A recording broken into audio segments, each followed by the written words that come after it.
Hi everyone, Paul Verhoeven here to recap this week's episode of Doctor Who, Thin Ice. Now, Thin Ice was an interesting episode. It saw Bill and the Doctor materialise on the Thames. Or as I used to call it when I was a kid, because I'd only ever seen the word written and never heard it said out loud, the Thames. So the Doctor and Bill appear on the Thames, and of course we are immediately hit with the notion, once again this week, something I didn't actually delve into last week, and that is that the Doctor apparently doesn't pilot the TARDIS. He actually negotiates with it. Now, there's two ways to look at this fairly bold assertion. The first is, this is Moffat taking more agency away from the Doctor again, because as you can recall, characters like River can operate the TARDIS better than the Doctor can, and do everything better than the Doctor can, apparently. Characters like Amy and Clara, who, the moment they appear, become adept at adventuring, seeming to know slightly more than the Doctor does, and also become the only ones who can save him and the entire galaxy, and the Web of Time. But on the other hand, there's episodes like The Doctor's Wife that establish that the TARDIS is basically a sentient being. And I don't mind this idea. It's sort of like the Doctor is like getting a piggyback from somebody who mostly agrees with where the two of them are going, but occasionally is going to just take him off in a random direction. So they're kind of like mates who have had a discussion about where to go next. So the Doctor trusts the TARDIS to sniff out trouble for him, and the TARDIS trusts the Doctor to point her in the right direction. And sometimes they argue. And sometimes he's inside her with a friend and the friend needs to go to the toilet. It's science fiction, anything can happen. So Thin Ice recommences the narrative which I'm enjoying, which is, the Harry-Dumbledore relationship that Bill and the Doctor have. Him establishing the basics to Bill and not labouring the point because we as viewers sort of know the basics. So they arrive on the Thames, yes, I said it, and soon they discover that people are being whisked away by zippy little lights, which turn out to be pilot fish, grabbing food for a huge creature trapped under the ice. Now, setting aside for a moment the fact that the creature has been there for decades, and the Thames aren't frozen over all the year round, so it would have been fairly easy for people to see this gargantuan beast under there that would have been entirely visible.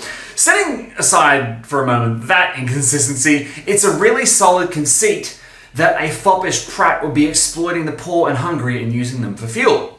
Now, it's also great that Doctor Who, a show about a man sticking up for the little guy, deals with an upper-class douche canoe in London exploiting the poor and using them for fuel. And then we get to see the Doctor punch that fop in the face. I guess what I'm saying is that the Doctor hates Tories. And speaking of foppish Pratts, this entire episode, Thin Ice, was a lovely, chill, relatively low-stakes adventure with a moment sitting in the middle of it that might be my favourite few minutes of this entire season so far. So the Doctor and Bill head to the home of aforementioned Pratt, and they head in, and the Doctor tells Bill that they're about to encounter a man who has no morals and is treating people like garbage, so not to get worked up, and not to act impulsively like any human would. Now then, the Pratt basically unleashes a barrage of racist expletives at Bill, or is about to, and the Doctor punches him in the face. Now this might seem odd for fans of New Who, but it's okay because the Doctor has actually punched people in the face before. The third Doctor made a habit of it. But sticking up for Bill in the way that he did proves that he's a teacher, yes, but he's the kind of teacher that believes in do as I say, not as I do. Now shortly after this, he then delivers one of the best speeches ever written for the Doctor. Go back and watch it, you won't be sorry. Now, Bill is as awestruck as I was. I was tearing up, full disclosure. And what's better, this isn't the Doctor standing in front of this, void screaming at a god or standing on top of the Pandorica with, a toy box of Doctor Who villains rotating and oscillating around him. This is a man standing in front of a piece of human garbage, explaining to him in the most relatable terms possible what a human life means. And they're not standing on a planet watching, reality be rent open with incredibly elaborate CGI. They're just standing in a drawing room. That is what Doctor Who is about. It's about human moments. The rest of Thin Ice is a really lovely sort of low-key jaunt, which allows Bill and the Doctor to establish their dynamic and to let that dynamic to flourish. It's a really nice setting on which to let them evolve as a duo. Now, because of Moffat's, let's call them tendencies, I'm becoming increasingly concerned that what lies inside the vault is not actually a horde of things as I thought it was. I think it's just one thing, or one person. So in my mind, in the vault, there is one of two things. First guess, and this is a bit of a stretch, but I'm very happy with this one, I think it's the Doctor.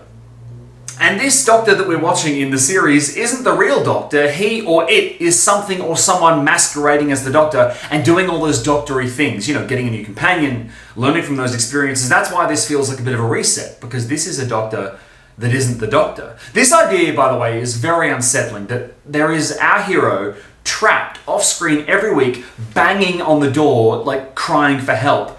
Trapped there, presumably for half a century, Mad-Eye Moody style. But my second guess as to who's in the vault is far more likely.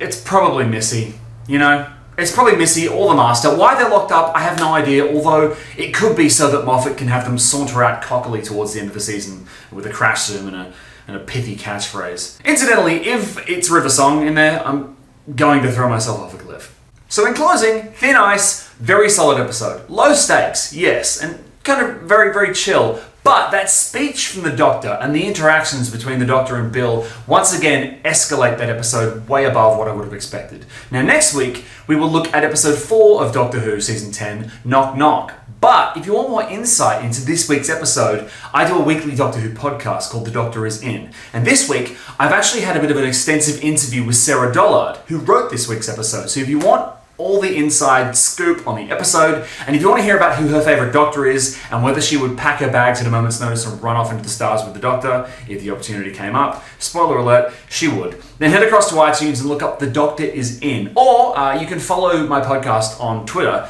at TDIIPod. Every other name was taken. That's all the time for this week. I will see you next week for an analysis of Knock Knock. Catch you later.